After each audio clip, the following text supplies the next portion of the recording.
போல அவனிடத்துல ஸ்நேகம் காட்டி ராஜ்யத்தை ஒப்படைத்து விடு. அவன் செய்ய வேண்டியதை செய்தான். நியாயமா சிறுவர்கள் செய்ய வேண்டியதை செய்யாத்தா கூட வயசானவர்கள் தாங்க நடக்கிறபடி நடந்துக்கணும். ஆனா திருத்தராஷ்டிரா ஓம் விஷயத்துல பாத்தியா, அவன் சின்னவன், அவன் ஒழுங்கா நடந்துட்டான். ஆனா வயசான நீ ஒழுங்காக உன் பங்க செய்ய வேண்டாமோ? அநேகமா பெத்த மனம் பித்து பிள்ளை மனம் கல்லுன்னுவா. இங்க மாறி போச்சு. இப்ப பெத்த மனம் கல்லா இருக்கு, பிள்ளை மனம் தான் பித்தா இருக்கு. அவனிடத்துல இருக்கிற பக்தியினாலே விரோதிக்காமல் துரியோதனாதிகளை துன்புறுத்தாமல் இத்தனை நாளும் நேர்ம தவறாத வாழ்ந்திருக்கா. அதை பார்த்து அவர்களிடத்திலே ஸ்நேகத்தை செலுத்து. இவ்விஷயத்திலே தத்தாத்திரேயர் சொன்னத்தை உனக்கு இப்ப சொல்றேன். என்ன அடுத்தது 36வது அத்தியாயத்தாலே சில மர்மமான கருத்துக்கள் சூக்ஷ்மமா சுருக்கமா சொல்லியிருக்கார். அதை மட்டும் பார்ப்போம்.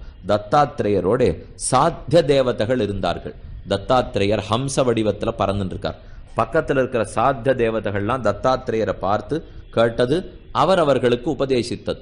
அதை இந்த கட்டத்துல உனக்கு சொல்றது சரியா இருக்கும். ஆனால் அந்த உபதேசத்தை சொல்லுகிறேன்.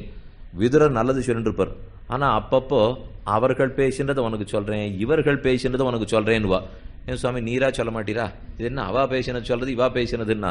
பெரியோர்கள் பேசினதை சொன்னாதான் எடுபடும். நானா எதையானு சொல்லியிருந்தேன்னா அபத்தமா தான் இருக்கும், ஒன்னும் உருப்படியாவே இருக்காது. அதனால அவர்கள் சொன்னதை திரும்பி சொன்னாலே போரும்.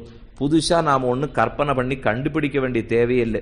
நீங்க இந்த உபன்யாசத்துல எல்லாம் பார்த்தீங்கன்னா இவா சொன்னார்கள், அவா சொன்னார்கள், அவா சொன்னார்கள். சுவாமி நீர் என்ன சொல்றீர்?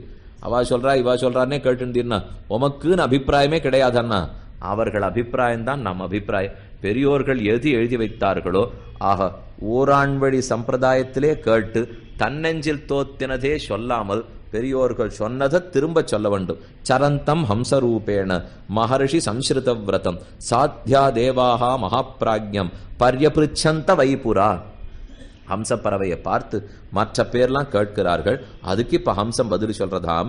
ஆகுஷ்யமானோ ஆக்ருஷ்யமானஹ ந குரோஷேன் மன்யுரேவ திதிக்ஷதஹ ஆக்ரோஷ்டாரம் நிர்தஹதி சுகிருதம் சாஸ்ய விந்ததி.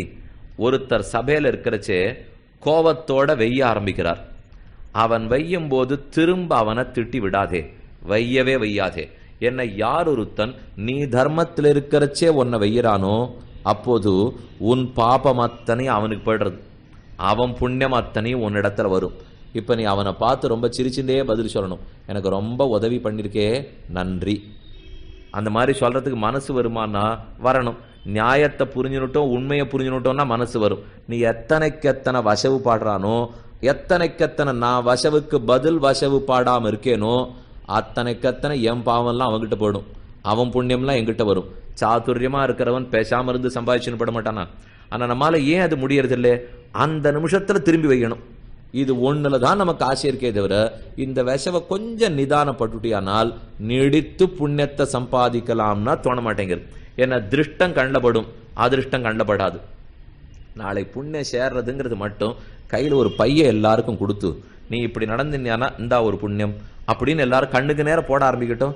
எல்லாருமே புண்ணியமா இருக்கிறதுக்கு வந்துருவோம்.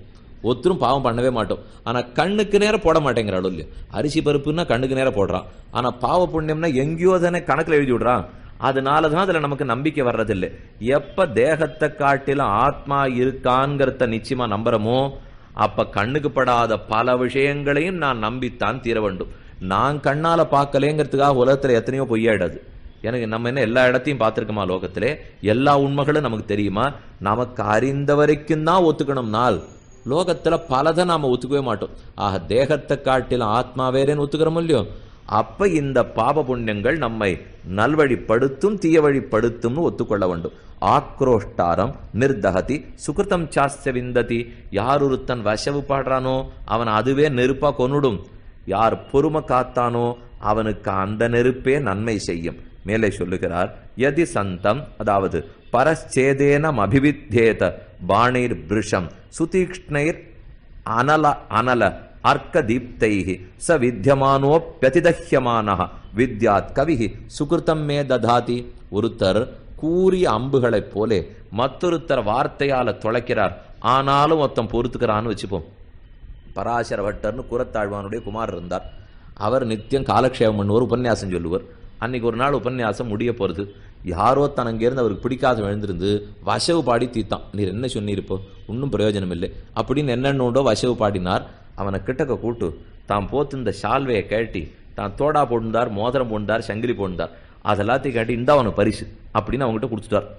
இவருக்கு வேண்டியவா நிறைய பேர் இருந்தாலும் இல்லையோ, அவா நினைச்சிருந்தா இந்த மர்மம் இத்தனை நாள் தெரியாது படுத்து வெஷாத்தான் சம்பாவனை கிடைக்கும்னு அன்னைக்கே தெரிஞ்சிருந்ததுன்னா இவர் எப்போ வெஷி வாழ்ந்து போயிருக்கலாமேன்னு அவளுக்கு குறுகுறுப்பு. பட்டரை கேட்டா என்ன, பகவானுடைய குணத்தை வாயார பாடணும், என்னுடைய தோஷங்களை வாயார சொல்லிக்கணும். இது ரெண்டுமே ஒத்தத்துல செய்ய வேண்டியது.